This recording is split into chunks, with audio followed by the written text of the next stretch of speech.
Let us speak plainly.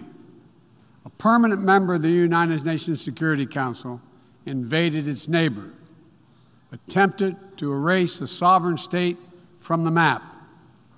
Russia has shamelessly violated the core tenets of the United Nations Charter. No more important than the clear prohibition against countries taking the territory of their neighbor by force. Again, just today, President Putin has made overt nuclear threats against Europe and a reckless disregard for the responsibilities of the non-proliferation regime. Now, Russia's calling up more soldiers to join the fight, and the Kremlin is organizing a sham referenda to try to annex parts of Ukraine, an extremely significant violation of the UN Charter. This world should see these outrageous acts for what they are. Putin claims he had to act because Russia was threatened. But no one threatened Russia, and no one other than Russia sought conflict. This war is about extinguishing Ukraine's right to exist as a state, plain and simple, and Ukraine's right to exist as a people. Whoever you are, wherever you live, whatever you believe, that should make your blood run cold.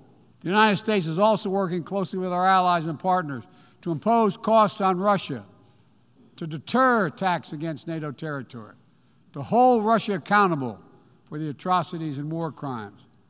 Because if nations can pursue their imperial ambitions without consequences, then we put at risk everything this very institution stands for, everything. I also believe the time has come for this institution to become more inclusive so that it can better respond to the needs of today's world. Members of the UN Security Council, including the United States, should consistently uphold and defend the UN Charter and refrain from the use of the veto, except in rare, extraordinary situations, to ensure that the Council remains credible and effective. That is also why the United States supports increasing the number of both permanent and non-permanent representatives of the Council. This includes permanent seats for those nations we have long supported and permanent seats for countries in Africa, Latin America, and the Caribbean. The United States is committed to this vital work.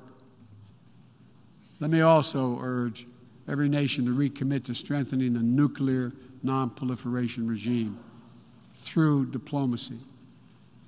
No matter what else is happening in the world, the United States is ready to pursue critical arms control measures. A nuclear war cannot be won and must never be fought. I continue to believe that diplomacy is the best way to achieve this outcome. The non-proliferation regime is one of the greatest successes of this institution. We cannot let the world now slide backward.